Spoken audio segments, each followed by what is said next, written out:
Yeah. It's Mickey Factz, Dean of Pendulum Inc., the GOAT of lyric breakdowns. And I'm here with one of the originators of the internet wave for hip-hop, exclusively, AllHipHop.com. Keep it locked here. What's going on, world? It's your man Chuck Creekmur, aka Jigsaw. AllHipHop's in the building at One World Studios with a veteran, a legend. I'm gonna call you a hip hop icon. Wow. An MC. Thank you, brother. And now an educator. Yes, sir. Yes, sir. Yeah. So we gonna Mickey Factz. My bad. Damn, I forgot the name. Mickey Factz is in the building. Yes, sir. Salute, yes, sir. my What's brother. up, Yeah. my brother Chuck? What's up, Good man? to have you. Everything, man. Everything is up. Hip hop's in a crazy space. It's chaos right now. It's a little chaotic. It's crazy. But I'm glad you're here because, you know, we can really talk hip hop and lyricism and everything. So before we get into your new position, Right. I want to talk you and education, right? Okay. And I was on the train here and I was like, Mickey Factz is teaching people how to rap. Yeah. And I had mixed emotions when I said that in my head. I said, he's teaching people how to rap. Yes. Okay, so I'm a man of a certain age. I remember being in the basement of my house and looking at TV and listening to tapes, studying, writing, being whack, writing some more, throwing that away, putting my tape on, pushing record, recording, battling, going outside in front of the supermarket, battling. Yep. Now we gonna teach people that? Or teach people, I feel like, are they skipping ahead? What are we doing? You know, that's everything you said is I think what every MC did. You were self-teaching. You were teaching yourself. And I felt like every art form has somebody teaching something. Okay. There's jazz classes, there's opera classes, there's soul classes to learn how to sing, there's piano classes, there's art classes, there's no rap classes. And I wanted to change that, and I felt like before I started it, you know, I asked my peers about it to make sure that they gave me the blessing to do it. Okay. And everybody thought that it was a fantastic idea and that they were all okay with it because it was coming from me. Somebody who kind of understands the craft, such as yourself, right? Like the way you were studying and throwing away and looking at everything, I just kept on. Even as an MC at my height, I just kept studying. And then I was like, I can kind of decipher this and write it out and teach it. And that's where we at with it right now. Who'd you ask? Who'd you consult? I spoke to Black Thought. I spoke to Lupe. Obviously, I spoke to Lupe about it. Rest in peace, Chino XL. Oh, man. Rest in peace. Yeah, Chino. yeah. Wow. We've had a lot of conversations about that. And, you know, I felt like that was all I needed to speak to, really. Like, through them, that's pretty much it. You know, it's Thought, Lupe, Chino. And then as it began to roll out, the MCs were open to the concept and the idea. And then the MC started hitting me. Like, yo, I want to come and teach at your school. Okay. So at first it was us reaching out, and now it's them reaching out to us. All right. So tell us about Pendulum Inc. We've talked about it, but give us a, So Pendulum Inc. is an online school for lyricism, teaching MCs how to rhyme on beat a little bit better, how to write rhymes a little bit better. We have mental health group therapy sessions. Wow. We teach the business of music. We teach how to create content. We have electives such as poetry for rappers, hip-hop history with Dart Adams. And then we also bring in a legendary guest MC every single month. You know, so, and we've been operational now for 4 years. So, you know, most businesses fail after 2 years, and we are 4 years strong as of February coming up. That's powerful. Yeah, yeah. What MC makes you cringe, technically, from a technical perspective? Let me sit up. You're saying what MC makes me cringe from a technical standpoint? Like if you're in class, you're like, guys, this might, this is unconventional, but it works. Yeah. It's unconventional. Well, it doesn't have to work.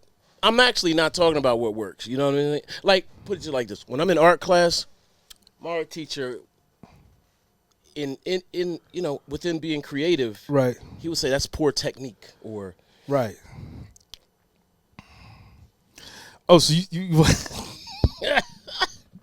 you want me to tell you who has poor technique? Well, yeah, from a technical MC, we know Black Thought is technically proficient, incredibly proficient. Yes, absolutely. He might be the most, right, without a shadow of a doubt. So you asking me who isn't? I think that everyone has their own nuances, and I feel like the MCs that lean more on songwriting to quote unquote appeal to the masses are the ones that kind of don't fall into that super technical proficient space. I think a lot of people think that I just kind of want everybody to have this ultra technique style, and that's not really the case. I just want people to kind of have their content on point and also just have at least a 2-syllable multi. So somebody like a Cudi, right? Cudi is a talented songwriter, extremely successful songwriter, but his lyrical technique might not be the highest. And that's not a shot at him, but it just might not be there. But that's also not his focus. His focus is songwriting and crafting songs. So that would, from an MC standpoint, that's somebody that would potentially make me cringe. Yeah. Okay. So tell people what's a multi-syllable multi, or what you just said. So and I know what it is, but but it took me some time to know that there was a name for it. So the best way to describe it is like, if I asked you to tell me what's a rap for space, what would you say? A rap for space? Outer space, you mean? No, just outer space, but just the word space. Universe? No. What rhymes with space? Oh, what rhymes space? Ace. Right. So space and ace is a 1-syllable rhyme. Right. So if you say, "Yo, the flow is so crazy, it's out of space," but people just, whenever they see me, they call me Ace. Right. That's a 1-syllable rhyme. Okay. Right. Anything past that, like a 2-syllable, right? Backspace. Right, so now it's backspace, flat face, fat face, rat race. Or a 3-syllable will be out of space, and don't crowd my space, or my router weight, or whatever, right? So that's how you get into a multisyllabic rhyme pattern, as opposed to a single-syllable rhyme. Gotcha. So that's what I mean by at least having a 2-syllable multi.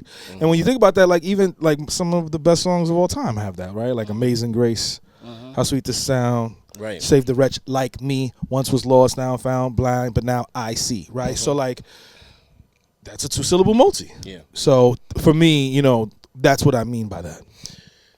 Now, I was thinking of this as well, and I was like, man, a lot of people forget about Run-DMC, but they got busy.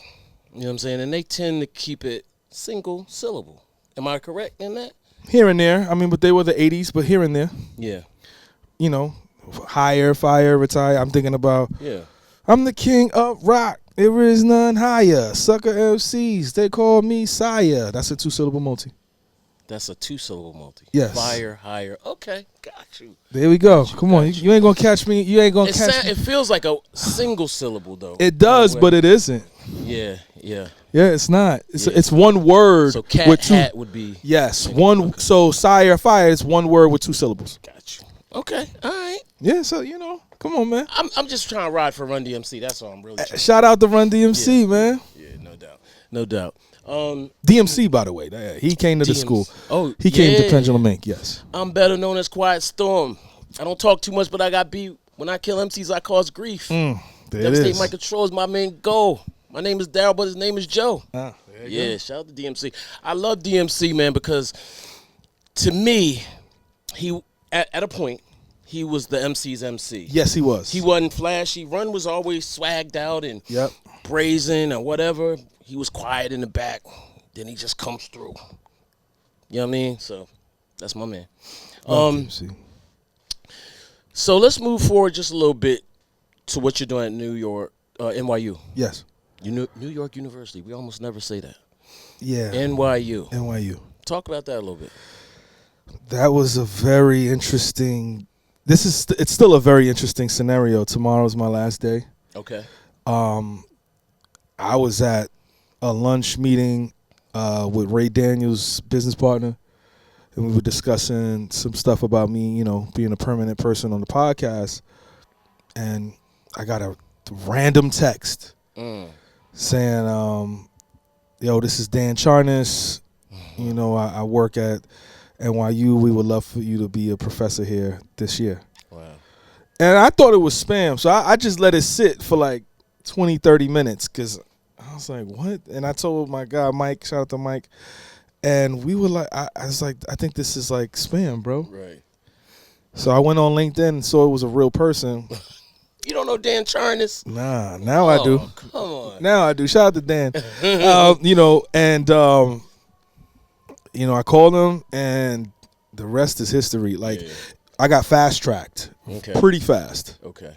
You know what I'm saying? How was that process? So, I called him to see, what the scenario was, what the situation was, and, the position was held by Black Thought previously, and, his schedule was probably out of control.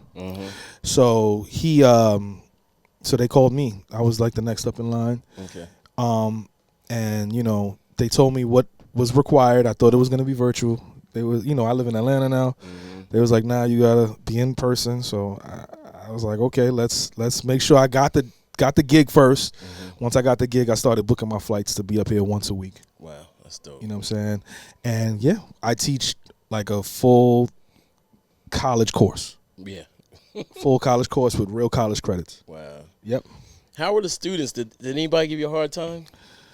So, like the students, I love all of the students, but they was like treating it like a show. They were showing up 15 minutes late, 20 minutes late, like some real hip hop shit. I was like, y'all gotta get here early because I'm flying in. Like sometimes, my class is from 10 to 1, so sometimes I was getting in at like 7:30 in the morning. Right.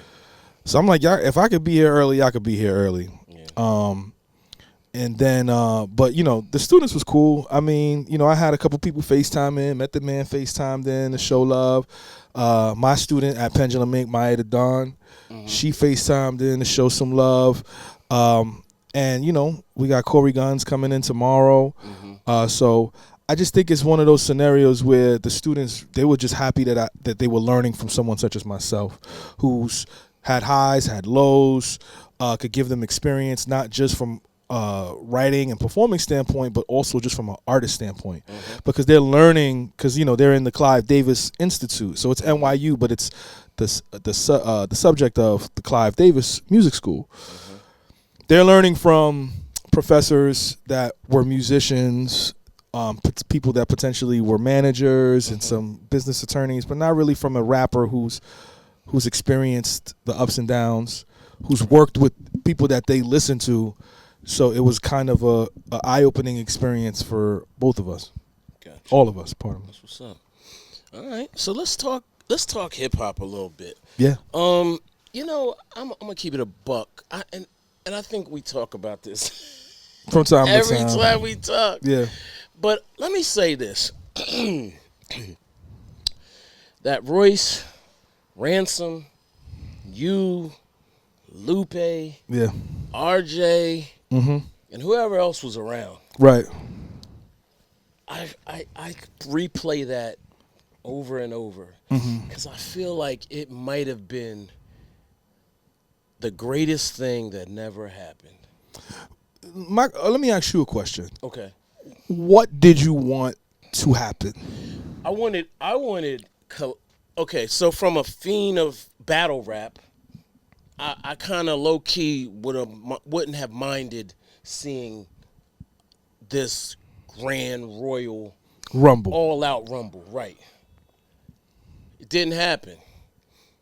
But what else didn't happen after the fact is I don't see RJ and Ransom no more.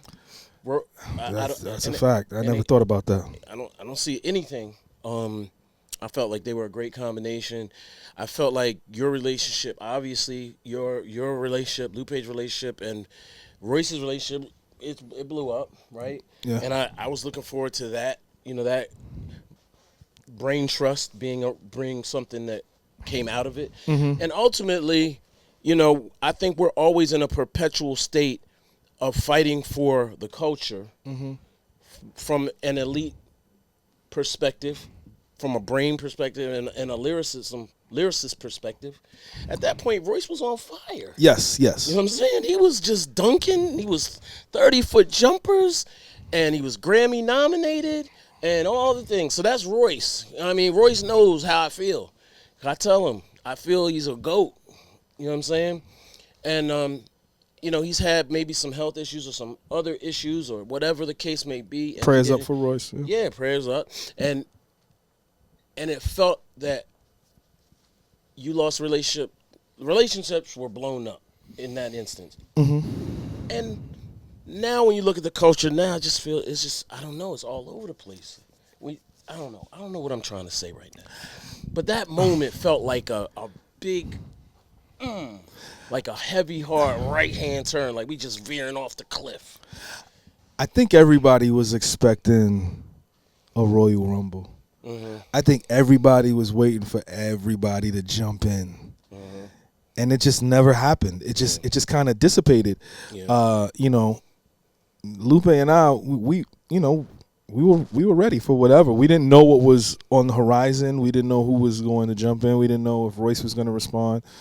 But, him and I had many conversations after that about what the strategy and the plan would be, from that.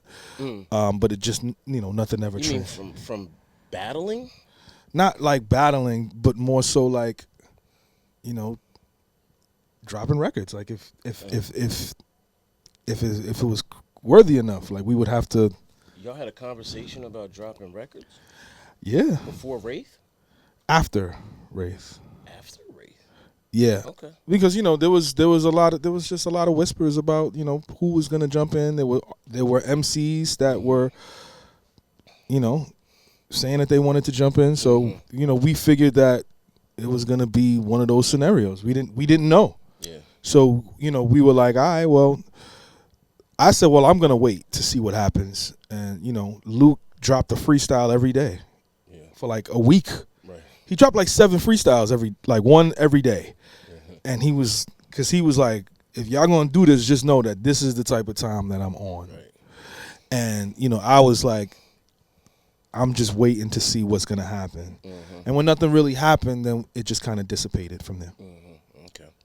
You and Lupe are, I was also like, look at my nerd buddies over there. Like, yeah. You know what I'm saying? Comic book references and, all the things that go along with that. And I was like, y'all did good. You know what I'm saying? I mean, no, again, this is not about, okay, so my natural inclination, I always root for the underdog. Right. It's almost like, even if the champ is the underdog, like if he falls down, gets knocked down, I'll be like, yo, get up. Up. You can do this. Right. I agree. So eventually Royce became like come on, get out, get in there. Come on, Royce. It would have been nice. It would have been nice. But anyway, put that all to the side. Right. I love how you incorporate those other elements, multiverse and whatever, Galactus. Right. Before it's cool, before it comes on the silver screen. Yeah. Very important. I just did that with Sway. I just, had a Doomsday bar. Oh, yeah? With Sway, yeah. Okay. And, he caught it. He was like, come on, Mickey, what are we doing? Because he used to have a show called Doomsday. I'm like, yeah. So. How much were comic books a part of your life? Were they? My father used to draw comics, and I think that's how I got into them, watching him draw. And then I believe, the cartoons, like the old Spider-Man with Firestar and Iceman.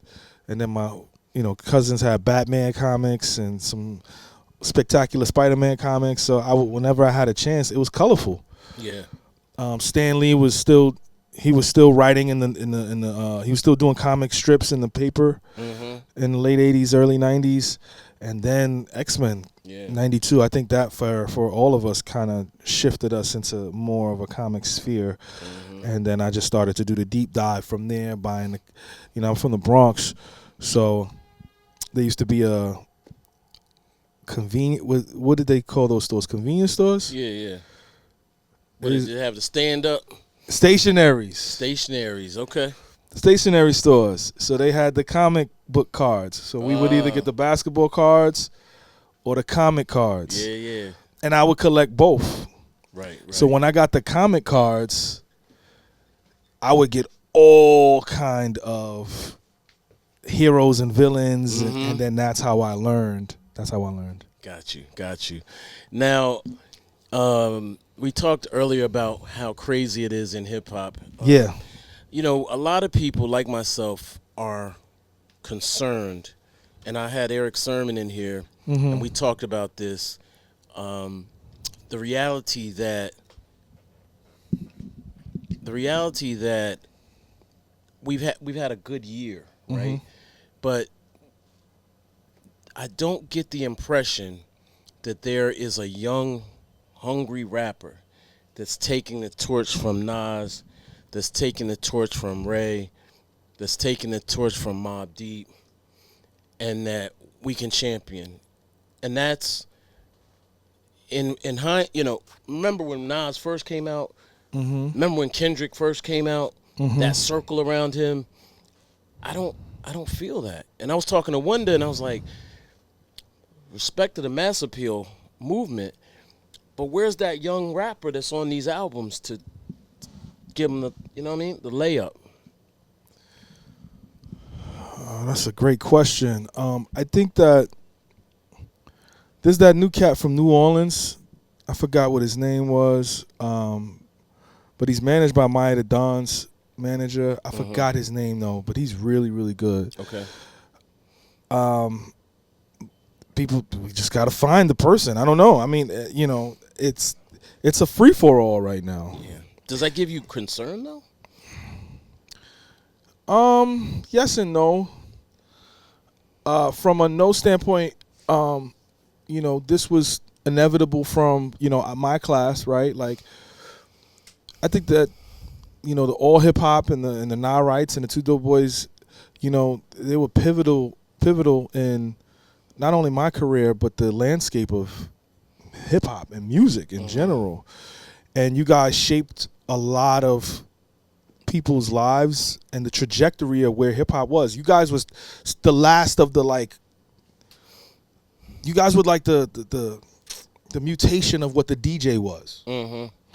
And you were getting the music out to the people. And now there is no gatekeepers. Yeah.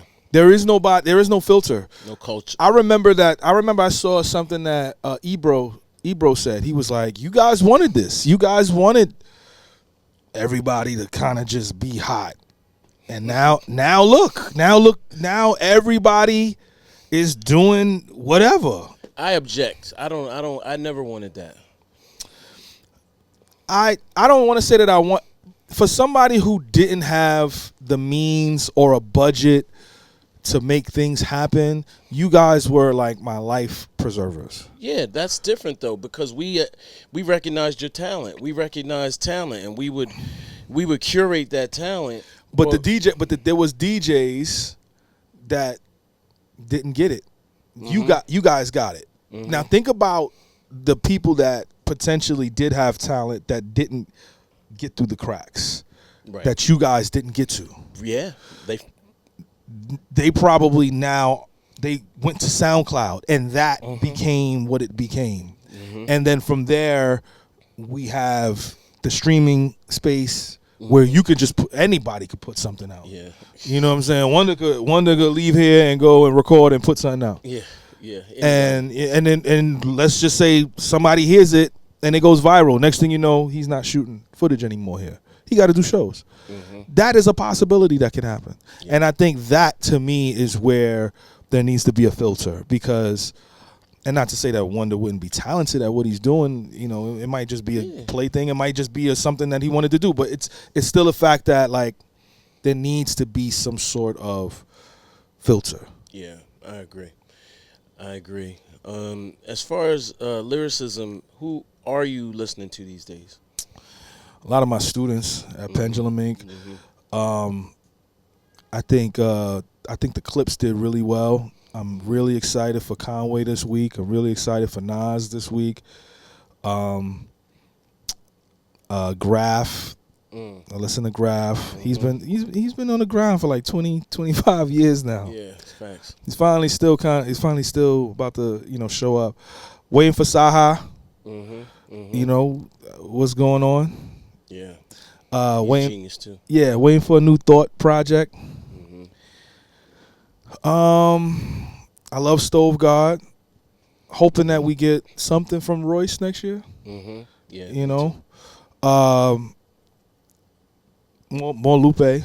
Yeah. I like what RJ and Ransom is doing. I think Ransom is he's just breaking all the rules. Yeah. He's breaking all. You know, let me say this. Shout out to Ransom. Yeah. You know, it's a bucket list dream to get a DJ Premier album. Yeah.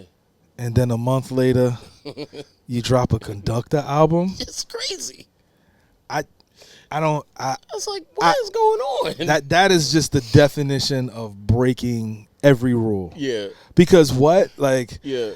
You know, I don't know. He just swooped in because, you know, we're making our lists and we're like, all right, well, such and such got the MC of the year. Let's write about it. And then he comes through with a double, like a two-piece. A two-piece in 2 months. And I couldn't believe it. So something like that is just great to see from the culture. Excited to see what 2026 looks like. You know, I think we're gonna. You know, I'm actually excited about this mass appeal movement, right? The legends only kind of thing, where you know, they're making sure that our pioneers are getting chances to shine, and I feel like Nas is gonna be the headline every year. So there's rumblings of him in a Coogee rap album. Yep. Yeah. So that might be what he does every December. Yeah. But leading up to it, you get all of these other albums, right? Like the De La album was great. You know what I'm saying? The Ray album was great. The Ghost album was great. Slick Rick. So I'm excited to see what happens next. Yeah, I'm really looking forward to that Coogee rap, possibly that Coogee rap collab album. Nas collab. Yeah, because Nas, first of all, G-Rap, he frustrates me sometimes because I want to hear more from him. Yeah. But he keeps that demand high and that mystery high too. So he's in the 60s, right? Nah, not yet. What is he, 57? Yeah, maybe something like that. I'm not sure, but it's on the other side of 55. Right. Yeah. Okay. So he's, but he's super, incredibly dope. He's still great. Yeah. I mean, he hasn't missed a step. He's about 40 years in. Yeah. Facts. Damn, I'm saying facts a lot. More than ever now. Because I'm here, man. Yeah. What's up? So let me ask you, who is the MC? Actually, for me, it was Cool G Rap. He was the guy that I was like, oh, word? Okay. Let me try that. Who was the guy for you? Or gal? That said, let me try that? No, who made you, who sparked you to start writing? Was it a person or was it just? So Big Daddy Kane was the first MC I ever heard. Okay. He's the first MC I ever heard, and I thought he was a literal superhero. Yeah. Like flat top, chains, girls, dancing, clothes, lyrics. He's beating a nigga up in a boxing ring. This nigga was like a superhero. He's on the speed bag. I was like, where he's rapping on the speed bag? What? Like, yeah, he it was so, seeing him was like, it opened my eyes. Yeah. Then obviously, you know, you go through the motions of just being a fan. I went to IS 131 in the Bronx, and Bone Thugs was out. So first of the month was a thing, and you know, I bought they tape, and I started rewriting their lyrics to recite it in school. Okay. So that's like the first time I actually kind of was rapping. Right. But aside from after like them writing my own stuff, I would have to say probably Jay. Like 96, it was like Jay, Nas. So you, okay. Yeah, around that time, Mace. I say Mace, Big. Like it was around those MCs, like 96, 97. Is Jay still the greatest of all times? And can he hold that forever without producing more material? Or is the crown going to Nas because he's, you know what I mean? Like, or someone else? Because Jay, for me, had the crown for like forever. But now it's like, is it still you can't Jay? keep it forever.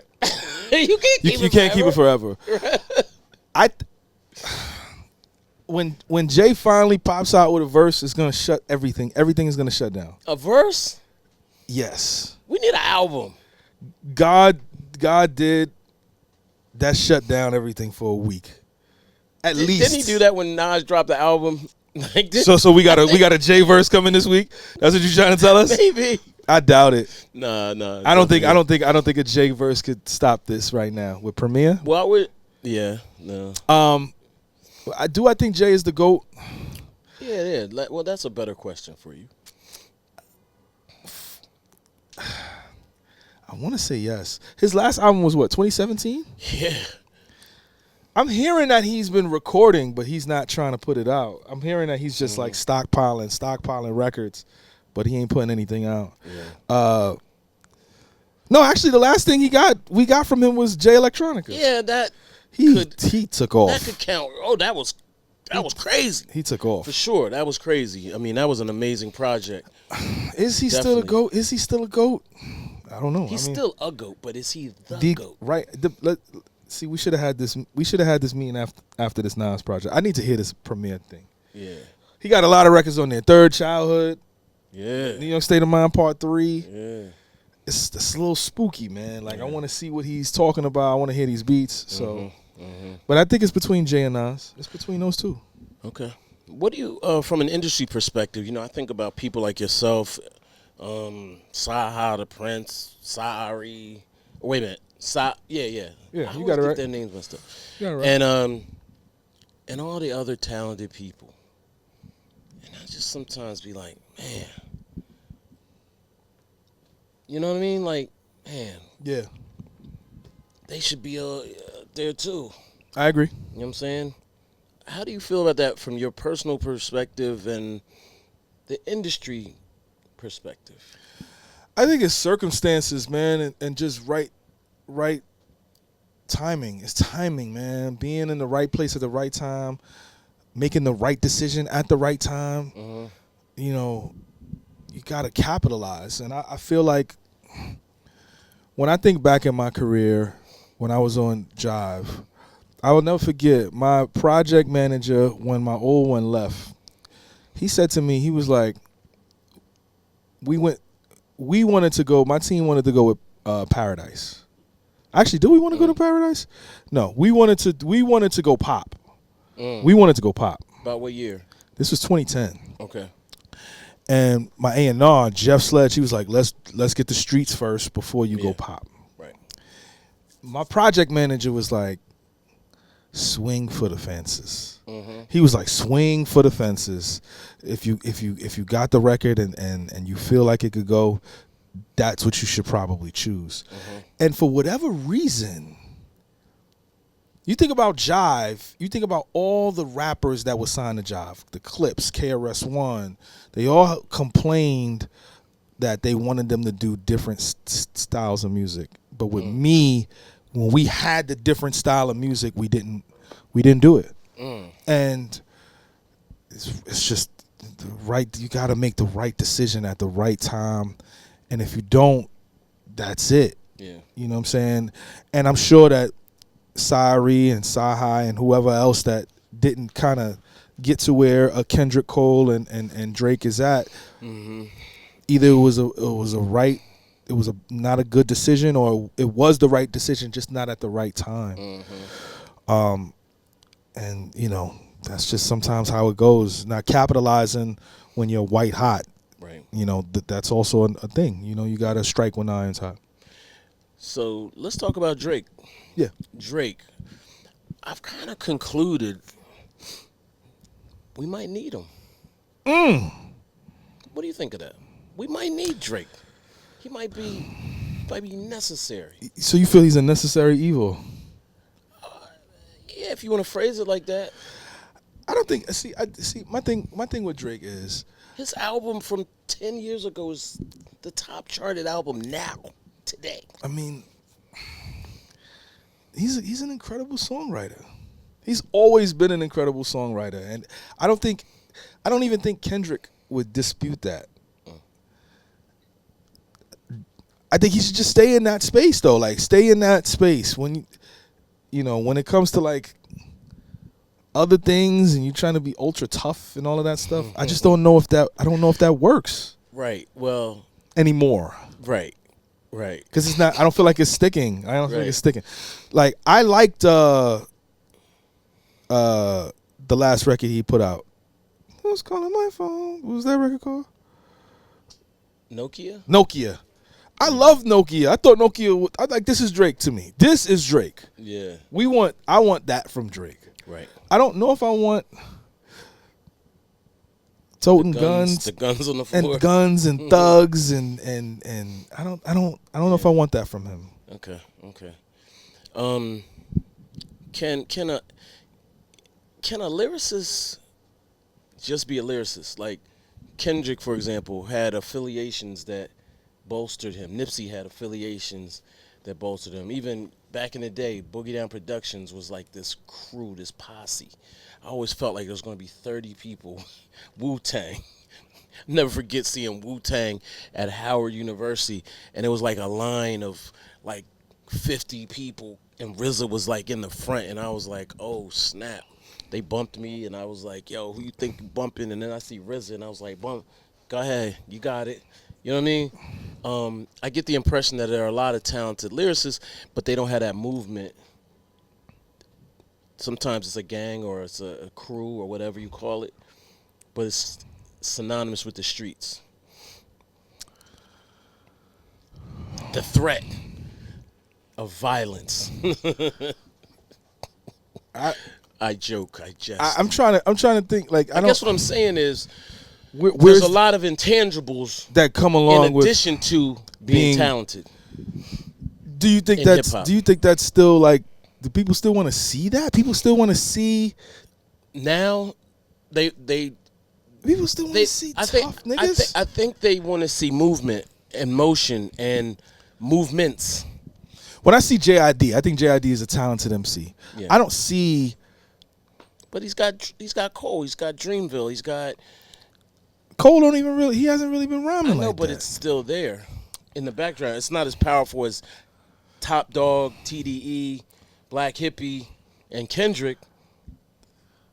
But Kendrick not even on TDE anymore. Nah, but I'm talking about the lift. The lift. I do believe that having a strong team behind you does help push you to that next space. Because then they see people with you, so it's like, okay, these people are with you. I can't think of anybody except for like MF Doom. There wasn't no strong team behind MF Doom. Well, back in the day, yeah.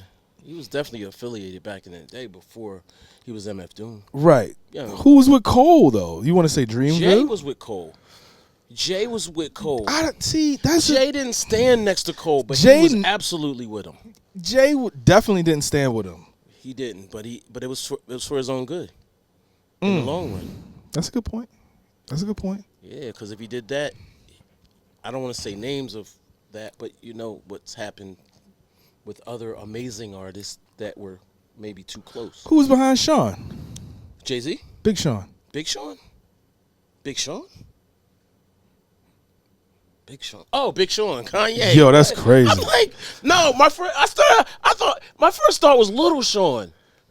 Remember back in the day, Little Sean? I was like, Little Sean, what? Why are you talking about Little Sean? Damn. Yay? Yes, absolutely. But I feel like one that saved me on that, by the way. I feel like Ye. You cannot say Ye didn't help him. Ye helped him. He did. Absolutely. No, absolutely. And Detroit helped him. Detroit is in the background. Detroit was in the background with Sean? Absolutely. Okay. Detroit sticks together, bro. I'm just asking. Yeah, shout out to the D. Shout out to them. I love Detroit. Okay. No pushback. Yeah. Nicki Minaj? Everybody. Jay, Kanye, Rick Ross, Gucci. Need I say Wayne? Need I say more? Well, Wayne, Cash yes. Money, Wayne. Young Money, all the monies. So you don't feel like there's no new artist that has anybody behind them that's big. I think JID is probably the last one with Cole. I have a problem with the lack of mentorship in hip hop. The lack of. I agree with that 100%. We don't. The OGs are boxing. Cole was the last one. Cole's probably the last one. Okay, so I think everybody from 2024, we were waiting for Baby Keem because I figured Baby Keem would come out directly after. Yep. GNX, and there's nothing. What's There's no MC that's coming up after Drake. Drake doesn't have a MC. He has singers. He doesn't have an MC. Right. Who's Future's MC? Who's Big Sean's MC? I don't even think, again, respect. I don't think Black Thought has a guy. I don't think Lupe has a guy. Black Thought did have. Who? He had Dice Raw. Oh, yeah, Dice Raw. Back in the day. But I'm talking about now. No. So, there is no. This is a problem. How do we fix this problem? I'm not sure. I'm working on it, though. Okay. I mean, from my perspective. You know what I'm saying? So we should talk. But I think that when that does happen, right, when people do put people behind people, we get Stove God. Stove God is a product of Lord Jamal, Westside Gunn, Rock Marciano. Like, and now we have it. Now it's here. But that's a product of these three mentors, like hip hop, hip hop Jules. Yeah. That's like the last one. Yeah. He's like the last guy. Shout out to Stove. Like, but when you think about that, who else? I don't see it. I see a lot of podcast rappers. What do you think of that? I'm throwing everything at you today. I mean, listen, that's where the money is at. So people gonna go where the money is at. I would have never thought that I would see somebody trying to be Chuck Creekmur. Right. A rapper trying to be Chuck Creekmur. Even myself, like, I got a podcast thing with Loaded Lux where we breaking lyrics down. I'm interviewing my peers at Pendulum Inc.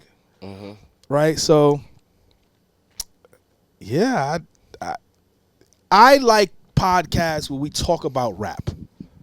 I don't want to talk about backstories, about beating somebody up or a girl that you was with. I don't subscribe to that. I want to talk about the bars. I want to talk about the songs. I want to talk about the choruses. I want to talk about the features. I want to talk about, collaborations, the ciphers, the potential, battles. Like, that's what I want to talk about. I don't really care for anything else. It's devolved into gossip, a lot of gossip. I mean, and hip-hop. Those stories are not necessarily gossip, but ultimately it leads to that. Yeah. So, shameless plug, Pendulum Inc., we don't. Yeah. I let everybody know. Listen, when you come here, we speak. We stand on the art form. We had game last month, and when Game hit me, he was like, "Yo, look, I don't like doing press because it always turns into something negative. So I'm only giving you 30 minutes." And I was like, "Yo, listen, we only talk about the art form." And we stay on bars. Like, that's what the focus is. We're not going to talk about nothing else but bars. And I was like, I'm willing to pay you for your time for an extra 30. He was like, listen, you're Mickey Factz. You don't got to pay me for nothing. If I feel like it's not going in the space that it needs to go into, then I'll leave. And he stayed for an hour and 15 minutes. That's nice. I saw him prop you up on social media. Yeah, I was shocked when he said it. He was like, yo, I used to... Before I would go on stage, I would listen to one of your records to get me hyped to get on stage. But on that record, I mentioned him on the record, so it made sense to me. Yeah. And he was like, I did that for like 2 years when I was on tour. I was like, I couldn't believe it. I was like, wow. That's dope. That's dope. Well, man, I want to say thank you, man. Appreciate you. I appreciate the energy. I appreciate the respect and reverence for the essence of the culture. Yes, yes. You know what I'm saying? And we need more people like you. I'm doing the best that I can, and whatever I can do to continue moving this forward, I'm going to do it. All right. Respect. Respect, brother. And it's a wrap. That's dope.